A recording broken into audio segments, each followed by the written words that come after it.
Good morning बेटा। बेटा हम फ्रैक्शन की हमने पेज नंबर 80 और 81 किया था और आज हम फ्रैक्शन की वर्कशीट 1 स्टार्ट करेंगे। और फ्रैक्शन की वर्कशीट 1 में क्या है बेटा, इक्विवेलेंट फ्रैक्शंस। इक्विवेलेंट फ्रैक्शंस क्या होते हैं बेटा? इक्विवेलेंट फ्रैक्शंस आपको अभी तक नहीं पता। इक्विवेलेंट बेटा जैसे नाम से ही शो हो रहा है, जो इक्वल होती है, जो फ्रैक्शन वैल्यू में इक्वल होती है उन्हें बोलते हैं इक्विवेलेंट फ्रैक्शंस।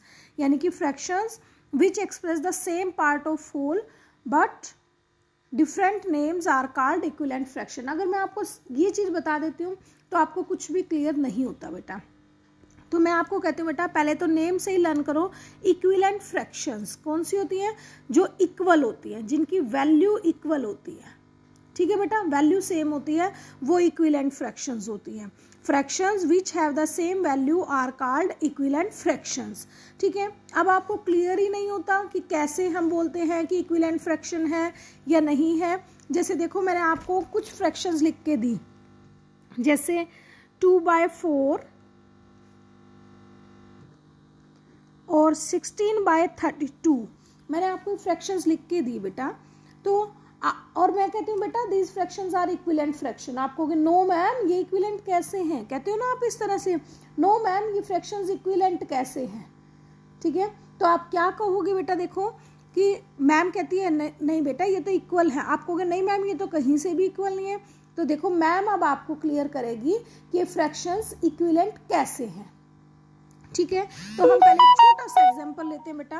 पहले हमने देखो वर्कशीट 1 स्टार्ट करते हैं यहाँ से मैं कुछ क्लियर होगा कि इक्विवेलेंट फ्रैक्शंस क्या होते हैं, फिर मैं एक एग्जांपल से क्लियर करवाऊंगी।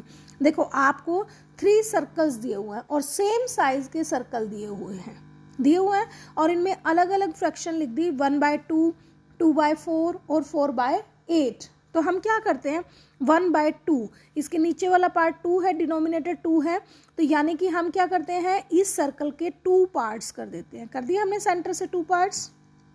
ठीक है, और ये क्या है, 2/4। इस फ्रैक्शन में हम क्या, इस सर्कल को क्या करते हैं, इसके 4 पार्ट्स कर देते हैं बेटा, इक्वल पार्ट्स 4 कर दिए हमने। इस तरह से 4 इक्वल पार्ट्स कर दिए। और ये क्या है, 4/8, तो इसके हमने इधर देखिए बेटा, इस तरह से ये देखिए 8 पार्ट्स कर दिए हमने। इक्वल करने हैं बेटा, इक्वल शो होने चाहिए। अब देखिए बेटा हम क्या करते हैं कि ये सेम साइज के सर्कल्स हैं, 1/2, ये 1/2 है, तो हम क्या करते हैं, 2 पार्ट्स किए, इसमें से 1 पार्ट को शेड करते हैं। देखो इधर 1 पार्ट को, 2 में से 1 पार्ट को शेड किया। ठीक है, तो हमारा कितना सर्कल शेड हो गया? देखो हाफ सर्कल शेड हो गया। अब हमने इसके 4 पार्ट्स किए हुए हैं, यहाँ पर 4 पार्ट्स में से बेटा हमने 2 पार्ट्स को, 4 पार्ट्स में से 2 पार्ट्स को शेड कर देते हैं। लेकिन हम एक ही साइड के करेंगे ताकि पता चले कि क्लियर है वो चीज़ कि नहीं है, इक्वल है कि नहीं है। देखो हमने क्या किया, 4 पार्ट्स में से बेटा 2 पार्ट्स को हमने शेड किया, तो भी हमारा कितना सर्कल शेड हुआ, हाफ सर्कल शेड हो गया। अब हमने क्या किया, 8 पार्ट्स किए हुए हैं बेटा, 8 में से 4 पार्ट्स को, 1 2 3 4 पार्ट्स को शेड कर दिया। इधर देखिए, तो भी हमारा कितना सर्कल शेड हुआ, हाफ सर्कल शेड हुआ, हाफ सर्कल ही शेड हुआ ना बेटा।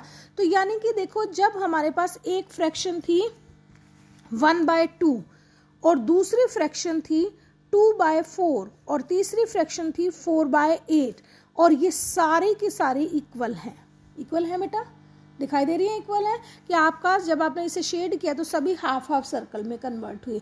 तो ऐसी फ्रैक्शन जो कि देखने में अलग है, डिफरेंट नेम्स हैं उनके, लेकिन उनकी वैल्यू सेम है, उन्हें बोलते हैं बेटा इक्विवेलेंट फ्रैक्शंस। Equivalent fractions. अब आप कहोगे मैम हमें तो अभी भी नहीं समझ आया कि ये फ्रैक्शंस इक्विवेलेंट है। आप देखो 4/8 1/2 के इक्विवेलेंट है या नहीं है, पहले हम देखते हैं। देखो ये किस टेबल से, 4 की टेबल से दोनों डिवाइड हो जाएंगे। 4 से डिवाइड करो दोनों को, इनकी एक्चुअल वैल्यू क्या है, 4 से 4 को डिवाइड किया 1 और 8 को 4 से किया 2, कितनी आई फ्रैक्शन, 1/2। यानी कि इनकी वैल्यू सेम होती है बेटा, ये केवल देखने में अलग होते हैं, इसे बोलते हैं इक्विवेलेंट फ्रैक्शंस। क्लियर है बेटा? आपने बुक में इस सर्कल में इस तरह से आपने जो है शेड करके दिखाना है कि फ्रैक्शंस इक्वल है। ये देखिए बुक में यहाँ पर इस तरह से आपने शेड करके दिखाना है। ठीक है बेटा? नेक्स्ट देखिए आपको क्या दिया हुआ है कि आपको ये 3 रेक्टेंगल्स दिए हुए हैं। ठीक है, और इनमें फ्रैक्शन दी हुई है 1/3, 2/6 एंड 4/12 दिखाई दिया है। अब हम क्या करते हैं बेटा, इसके 3 इक्वल पार्ट्स कर लेते हैं। 1 2 3 इक्वल किए। ठीक है, अब हम क्या करते हैं, इसके 6 पार्ट्स करते हैं। पहले हम 3 कर लेते हैं, 1 2 3, और इसके भी बेटा 1 और 2 3 हो गए, 3 पार्ट। अब इसके तो 3 पार्ट्स ही करने थे, इसके कितने करने हैं, 6। अब हम क्या करते हैं, इसके बीच में एक और डाल देते हैं, ये 6 पार्ट्स हो गए। इसके भी 6 करते हैं। ठीक है, अब हमें इसके 3 करने थे, 3 हो गए, इसके 6 करने थे, 6 हो गए, इसके 12 करने हैं। तो हम क्या करते हैं, इसके बीच में एक लाइन और डाल देते हैं। इस तरह से बेटा इक्वल पार्ट्स 12 हो गए। अब हमें क्या करना है, 1/3, इसमें से 1 पार्ट को शेड कर दो बेटा।